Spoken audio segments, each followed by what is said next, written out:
Hey, how's it going today? I'm Skitty Beans, and today we are going to be watching why this might be the most disrespected job on Earth.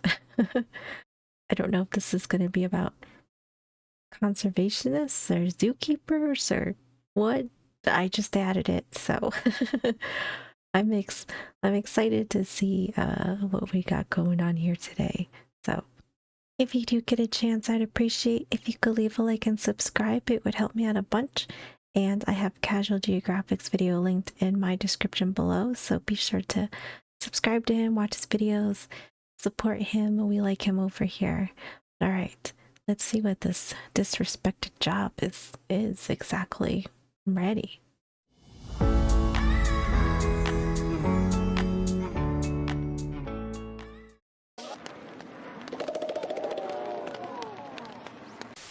So there's a lot of talk about man versus bear. Would you choose the man? Would you choose the bear? How about we talk about that time women chose gorillas?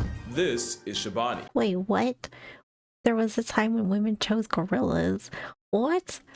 I mean, in either situation, I choose man. Choose you men. Choose you men.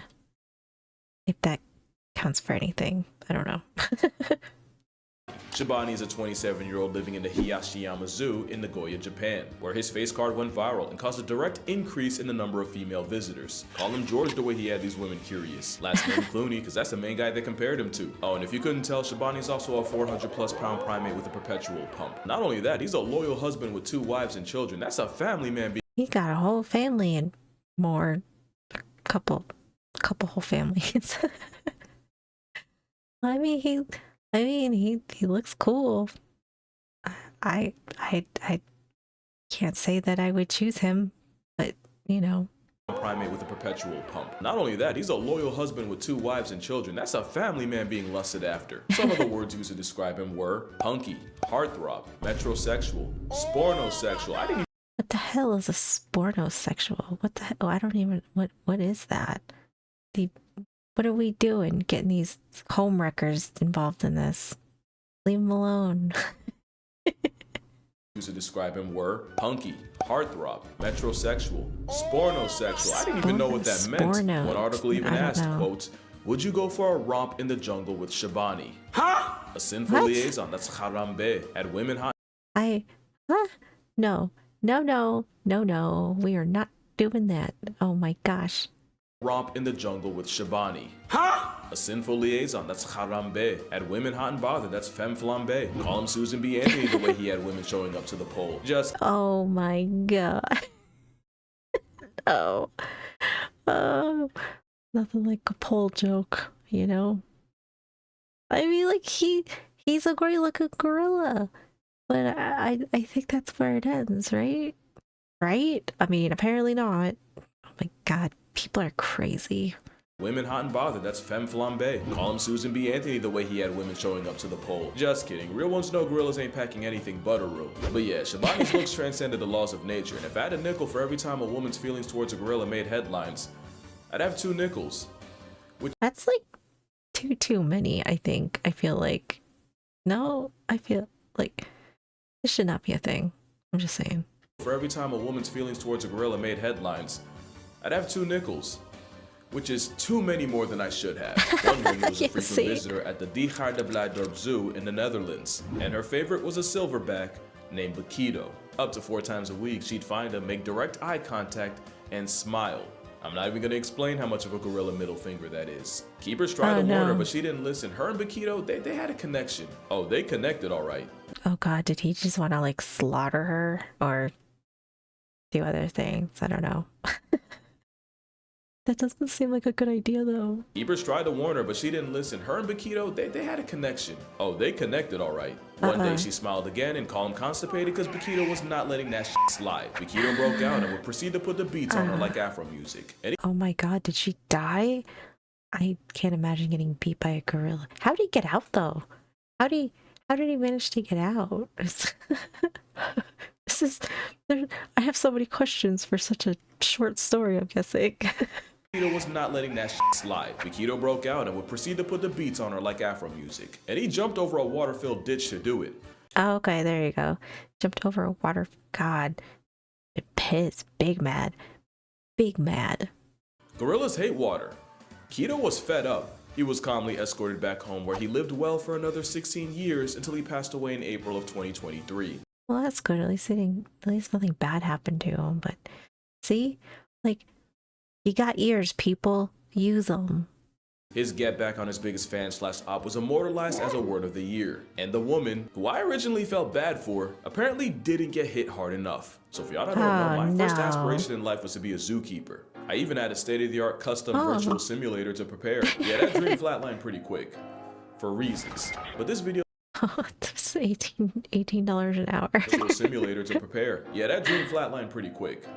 For reasons. But this video is going to be about probably what my life would look like as a zookeeper, the weird stories, the dirty secrets, and the random trivia the average person would probably know nothing about. Like, what is the most dangerous animal Oh my god, just like that, huh? Just like that. in the zoo? Like, actually, the answer just might surprise you.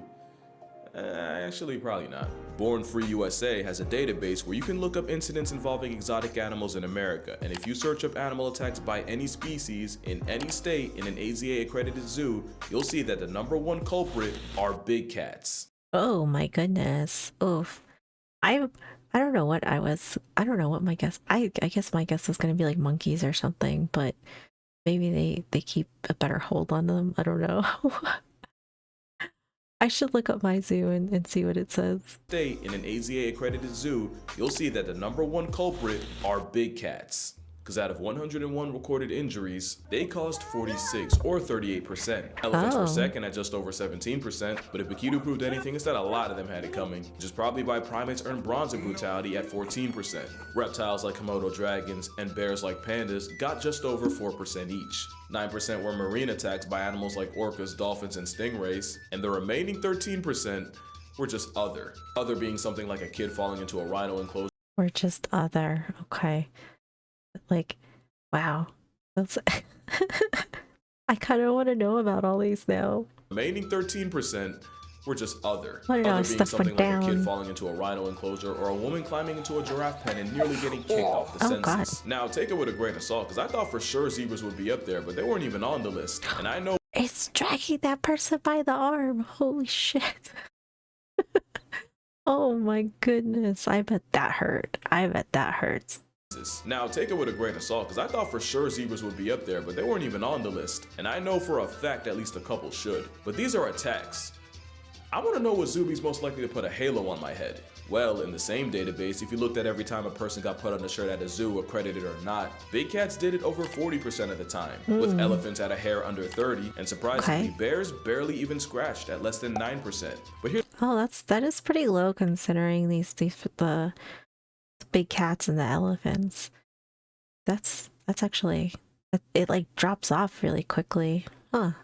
the thing, if you look at non-accredited zoos, the big cat number grows to 47%, with bears and elephants at 16 apiece. And if you're non-accredited, are you still like, are you considered a bad zoo or what?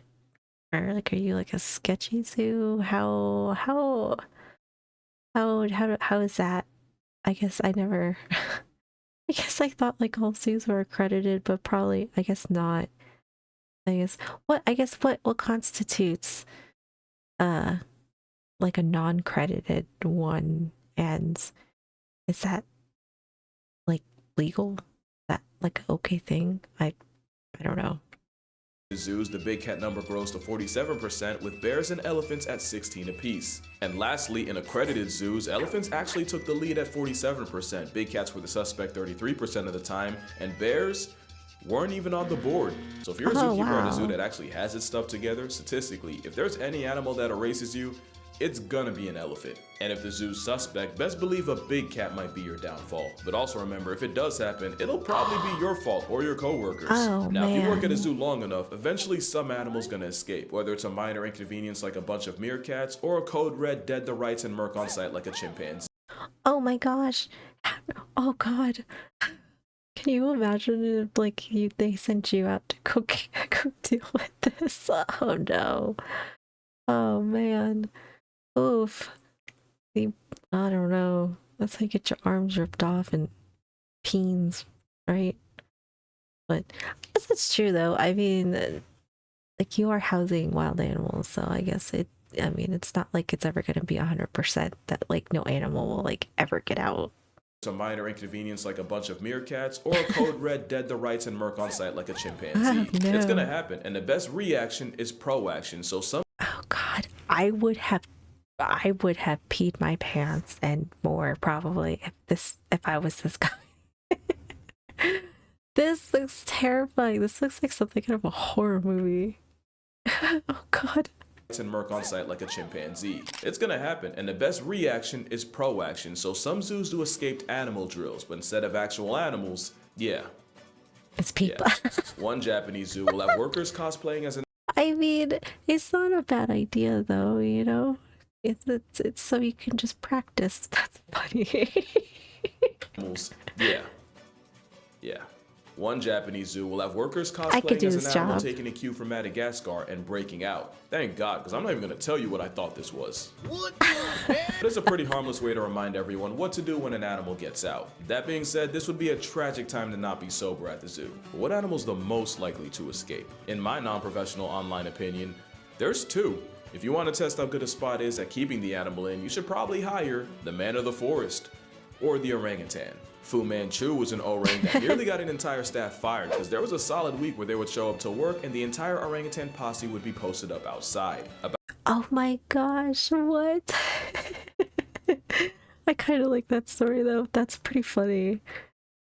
Damn. Little smarties. Big smarties. There was a solid week where they would show up to work and the entire orangutan posse would be posted up outside. About a week was how long it took for them to realize that Fu had snagged a wire, hid it in his mouth most of the day, and used it to pick his enclosure lock when no one was looking. And Ken Allen was a hairy Houdini who got out so many times that the zoo had to hire rock climbers to find every possible point of exit. Because they hire rock climbers. Oh my gosh.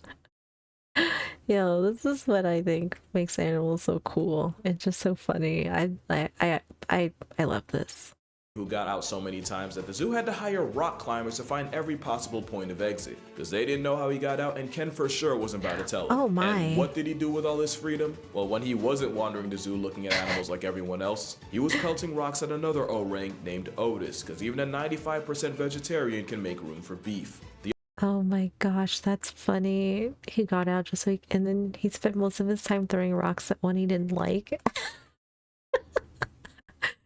Well, he's using his time wisely. Another orang named Otis, because even a 95% vegetarian can make room for beef. The other animal's the red panda. Do your homework on how hard it is to keep this red-faced raccoon in. A quick Google search will tell you that a red panda escape has made the news at least once in 1978, 2005, 2007, 2008, 2009, 2012, 2013, and you know what? Probably more.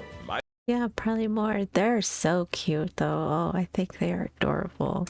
My favorite was Red Panda Rusty slipping out the Smithsonian and walking the streets of Washington, D.C. completely unbothered. So I love that. That's so... He's just checking out the world, that's all.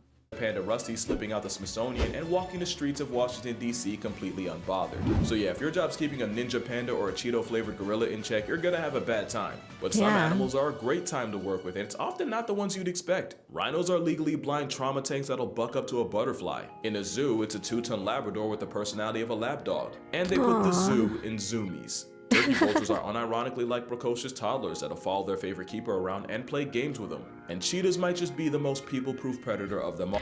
I saw this video not that long ago. I love it. I love this video of all the cats coming and sleeping with him. Oh, I love that video.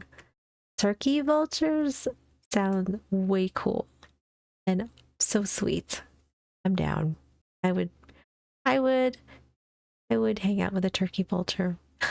All their favorite keeper around and play games with them. And cheetahs might just be the most people-proof predator of them all. In fact, almost too much for their own good. Cheetahs get treated like the doormat of the savannah, and their life doesn't become a cakewalk in captivity. Oftentimes, the overgrown house cat is too anxious to even think about making more cheetahs. So, some cheetahs get emotional support dogs. Aww. So the dogs are assigned to the cheetahs as cubs, and the idea is they become a bonded pair, with the cheetah seeing Fido as a role model to mirror and take social cues from. It's literal emotional support, because if the introvert cat sees that the dog isn't stressed or pressed, it allows them to chill out, or at least enough to motivate them to multiply without a calculator, and to make— I love that. That is so cool. Aww. The doggos are so awesome. Doggos are so cool. It allows them to chill out, or at least enough to motivate them to multiply without a calculator. And to make it even more wholesome, a lot of zoos like the one in San Diego will use dogs rescued from kill shelters. Definitely one of the top 5 animal friendships. Yeah. It's not even the only one in San Diego. This is Zari the zebra, also from the San Diego Zoo, and this is her best friend Sophia. You see, Zari doesn't just live there. She's one of the ambassadors for the zoo, spreading smiles and awareness. Aww. But I'm also guessing you can't really have your ambassador around other zebras because let's just say that might not be the best influence. Oh no. So it Oh, or is that good influence? I'm just kidding. Yeah, you probably don't want that. Oh, zebras are so cool looking too. let's just say that might not be the best influence. So in comes Sophia, a miniature Mediterranean donkey and Zari's roommate and best friend. To say they're inseparable would be a massive understatement. And while that is so sweet. Oh, I love this. I love little animal buddies. I love seeing little like animal buddies. I don't know. I love it. It just makes me so happy to see. I can't exactly tell you who's influencing who. Just know Zari and Sophia give any cheetah dog duo a run for their money. Now, speaking of role models, have you seen this video of a panda struggling to break bamboo? Well, that's Meng, and he's not struggling. The story goes, he was hand-raised by humans his entire life, and while a 250-pound bear might have no problem snapping sticks, a weaker human will. So apparently years of watching his surrogates get humbled by a bamboo somehow taught him that that face is necessary to break it. You can I love that though. That is so funny. That's so sweet. Just so like cool animals are sometimes are like the things that you don't even think about and they pick up on. I just love that. I love it. Look at this face. I love it.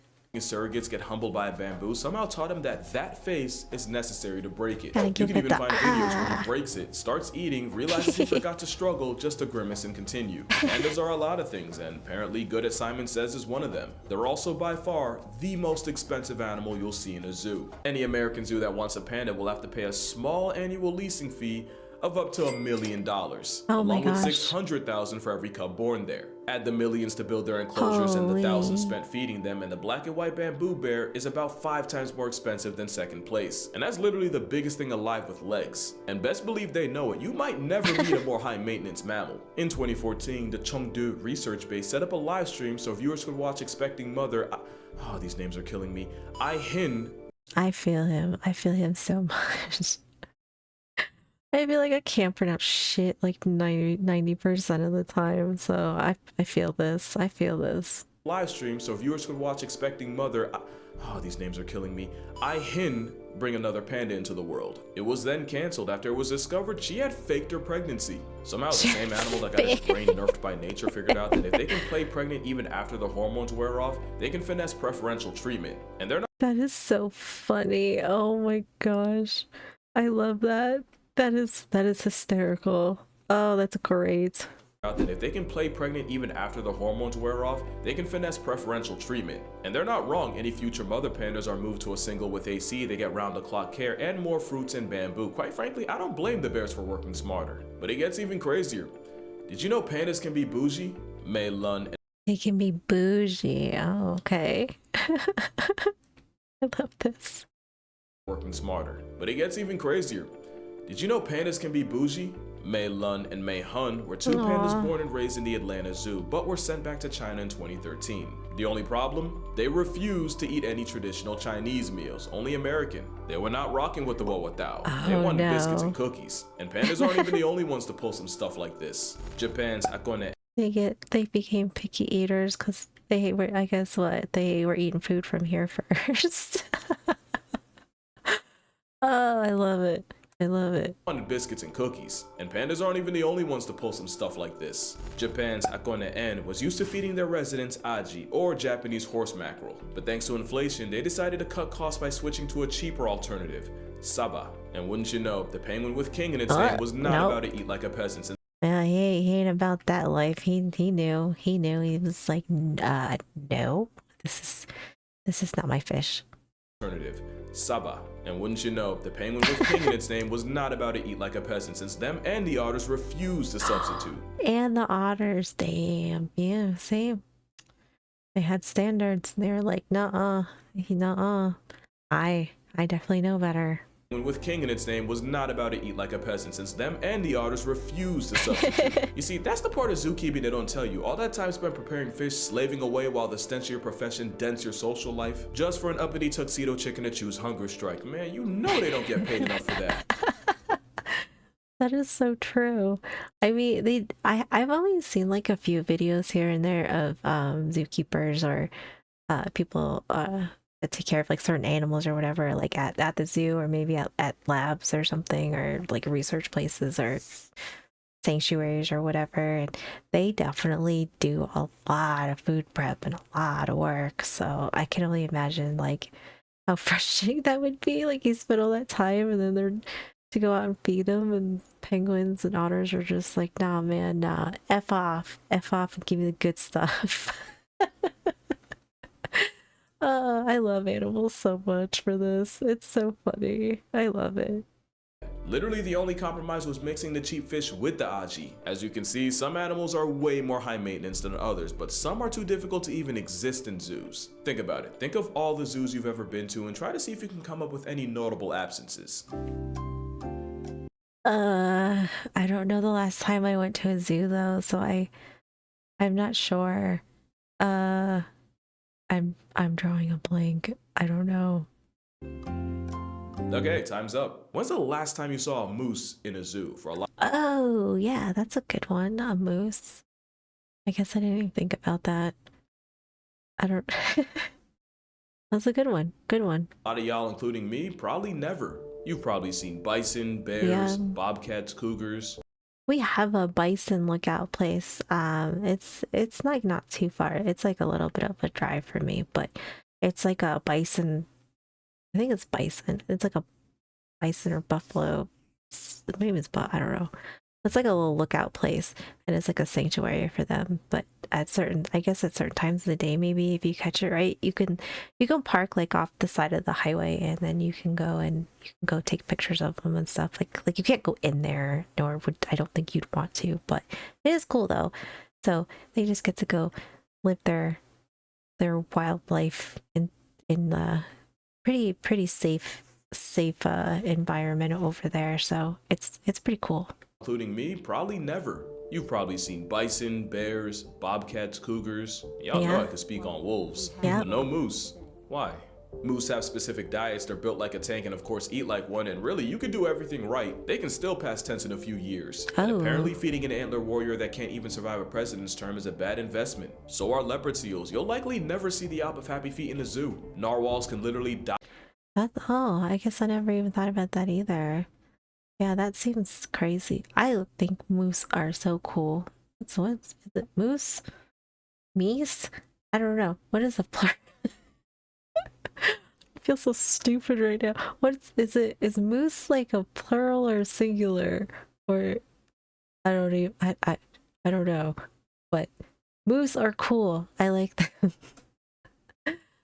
I think they are very cool. I would be terrified though to get too close to one though. I don't think I want to do that, but I think they're way cool.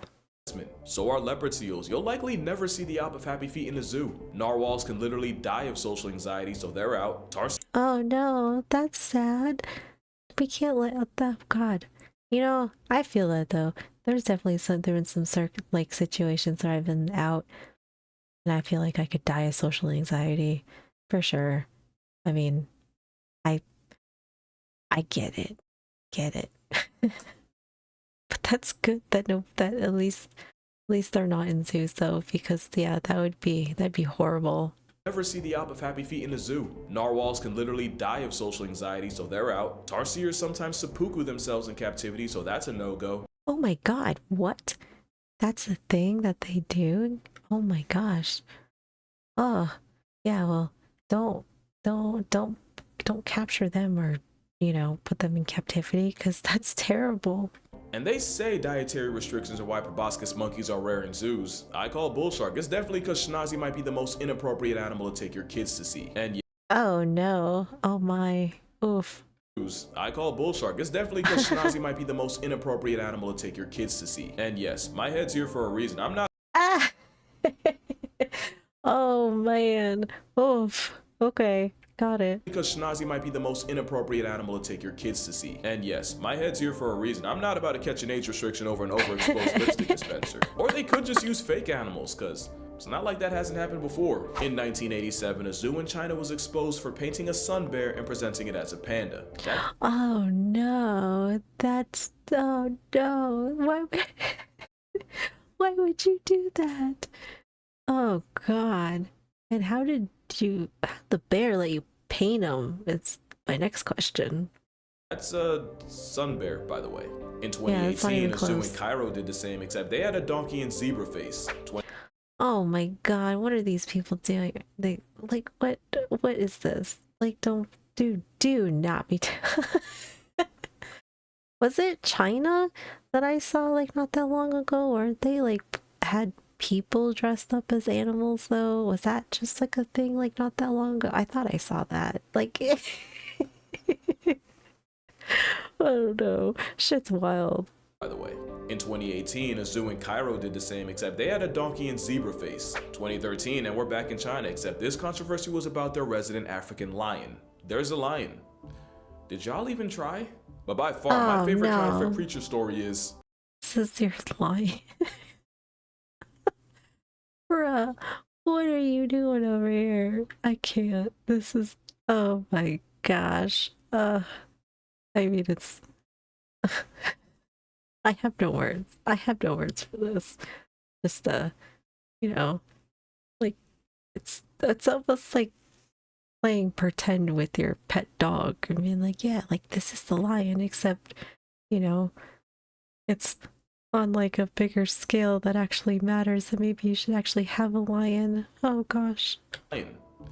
Did y'all even try? But by far, my favorite counterfeit creature story is... These dogs are advertised as panda dogs. They're just Panda dogs. No. Oh no. Oh gosh. dogs, okay? According to Chinese state media, the zoo confirmed it dyed the dog's fur to look like pandas to fill in the blank of not having actual pandas. You know, Oh no, to fill in the blank of not having actual pandas, so they painted these little dogs. I mean, they look cute, but that's so wrong. Oh, it's so wrong on so many levels. Confirmed it dyed the dog's fur to look like pandas to fill in the blank of not having actual pandas. You know, if I took time out of my day and spent my hard-earned money to go see a panda and got this, I'd probably go and spend more. Man, they got But I mean, they are pretty cute. hard-earned money to go see a panda and got this, I'd probably go and spend more. Man, they got pandas from Temu. I can't even be mad. So They got pandas from Temu. Oh my gosh. obviously people are usually happy to see animals at zoos, but you ever wonder how the animals feel? Well, someone did, and a study from Nottingham Trent and Harper Adams University studied over 250 animals in zoos to see how their behaviors changed around human company. Using hours of observation and research, they found that the animal most excited to see people at zoos, and I really hope this is true, were elephants. Oh, that because they're just so smart that maybe they like that social interaction with people. I wonder if that's why, like, you know, because just because they're such smarties. Elephants showed the most positive reactions to large groups of people, becoming more active, more playful, and overall seeming to have a better time when humans were around. The other people-happy animals included cheetahs, jaguars, penguins, grizzly bears, polar bears, a cow called a batang, servals, and black-tailed prairie dogs. And on the other side, the animals that seemed to like human company the least were hedgehogs, ostriches, marsupials like kangaroos, ungulates like giraffes and antelopes, and probably most random of all, the tuatara. They have The tuatara. That one looks cool. Oh, giraffes are like probably one of my favorite animals. Like aside from like if you go outside of like your generic like cat, dog, hamster, guinea pig, you know, like rabbit, like as far as like I don't know, I guess wild animal goes, I really love giraffes. I really like them. But Maybe that's why, because they don't like being around people either. I feel you.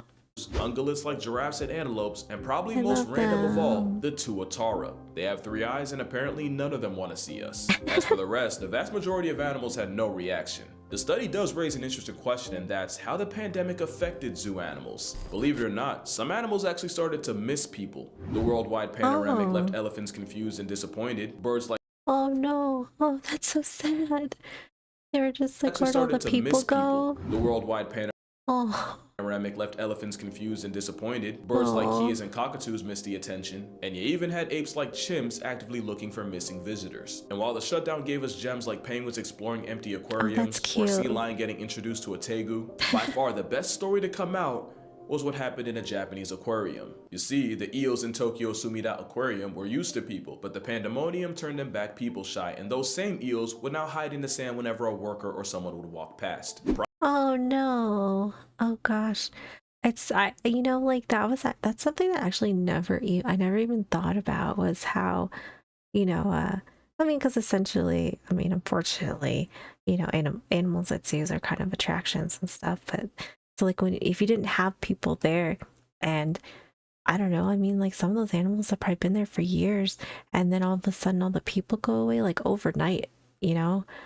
I would imagine it probably would have affected a lot of them, or at least some of them that, kind of maybe enjoyed the the social interactions that they were getting from having people come and see them. People shy, and those same eels would now hide in the sand whenever a worker or someone would walk past. The problem is that made it almost impossible to check up on them and keep them healthy. Oh The solution no. was the aquarium asked people to FaceTime their eels to refamiliarize them with people, like some exposure therapy. There Oh my gosh. Oh, I love this though. Oh, they're cute. That's so funny. aquarium asked people to FaceTime their eels to refamiliarize them with people, like some exposure therapy. There was a legitimate time where you could have gone on a date with an antisocial eel, and the worldwide Panera brought a lot of bad, but this was definitely a bright spot. But I would have volunteered for that. I would have been like, "Hey, let's hang out." We're gonna FaceTime. I'll talk to you. I will read you a story. now, zoos are back open, so here's some hacks to get the most out of your experience. Oh, Animals are okay. going to be most active on cooler, cloudier days, and they usually peak as soon as the doors open. Also, you're going to want to aim for a random weekday, since the less crowded, the better. Try it. If you can be there the next overcast 10 a.m. on a Tuesday, I swear you'll see a different zoo. And if you're a Oh, cat person, you might want to wear some Calvin Klein. No, I actually had no idea that there was like a peak time to go to the zoo. I honestly I want to say it's probably been at least 10 years maybe since I've been to the zoo. I want to say there was a time where to I went to like zoo lights, but I mean all the animals are sleeping at that point, so I don't know. I don't think that counts. So I want to say it's probably been like at least 10 years since I've been to the zoo. Maybe I should go again. You know, I don't know, because I feel like that would kind of be like a nice day if I could go and it won't be super busy, because I don't really like being around a bunch of screaming kids and stuff. But I don't know, like I kind of want to go visit my zoo again. seriously, the Klein is a favorite for cats of all kinds, from cheetahs to cougars, from lions to leopards. In fact, researchers have caught wild jaguars on camera by dousing the trap in obsession for men. So next time you're at the zoo and end up in big cat country, go ahead and spritz some of the Klein and see what Oh, happens. But yeah, that's gonna do it for this video. I imagine I'm gonna get a couple comments disappointing to me for not blasting zoos for 15 minutes, that I can't possibly care about animals if I still go to them. Here's aw. my take. I've always said that zoos are capable of a lot of good and a lot of bad, but a lot of them are an invaluable resource for conservation and awareness. And while I agree, there are some species that are just not built for zoos. A majority of them are there because they literally would be worse off in the wild. I mean, I guess that is a good point too, right? Like if you if you have a lot of animal, or like if there's animals there that like can't literally like wouldn't be able to make it out in the wild, and you can give them at least a better life, so or a longer life, and they're gonna be safe, they're gonna be fed. I mean, yeah, I definitely see both sides of it for sure. Przewalski's horse was basically halfway down the grade, but it was the work of zoos that helped bring them back from the brink. Same thing with the California condor, wow. and about a dozen more. And Sparathover zookeepers are overworked, underpaid, usually overqualified. And like I said, the smell isn't just something they leave at the office. Not all zoos are created equal, and it's at best lazy, and at worst almost dangerous to put them all in the same boat. But I feel that though, you know, props to zookeepers. Although, I kind of envy them a little bit too. I don't know. I mean, I guess I feel like I would enjoy taking care of animals, stinky or not. I think I would still enjoy it. I'm gonna stop yapping, drink water, hug your mother, support your local zoo, just make sure it's accredited. Matter of fact, give a zookeeper a hug. Who knows how much they need it? And I'm gonna see y'all in the next one. I don't have that kind of confidence to just go up to a zookeeper and be like, thank you for your service. Would you like a hug? Because I don't know, it would probably do more harm to me than good. I'm a shy person, like for the most part, like around strangers and stuff. So like I'm not one to just speak out and, you know, just randomly walk up to strangers and be like, hey, you want a hug? Although I totally would give them something, or, you know, at least say like thank you, because they definitely deserve it. But yeah, I think I'm awkward, so I don't see myself doing this. However, I should go to my zoo though. I should go to my zoo. That was a great video. That was good. You did a great job. I don't know if this one has something at the end or not. I think we're at the end of it though. Well, that was great though. I mean, I definitely learned a lot, and I mean, you gotta hand it to them. I mean, zookeepers, oh, definitely crazy. And it's so funny, like just all these animal stories from like zoo animals, that they're so smart, or they like being around people, and at least like that's like a safe environment of them being around people, right? You know, as opposed to like the last video where, you know, people are just feeding a wild animal and then, you know, it causes all kinds of problems. You know, at least this is controlled, so this I can get behind. Great video as always. Thank you so much for hanging out with me. I really appreciate you guys being here. And if you do get a chance, if you could leave a like and subscribe, it would help me out a bunch. And also be sure to go and subscribe to Casual Geographic, watch his videos, like all his stuff. He's really great. And I hope you guys have a wonderful day, and I will see you in the next one.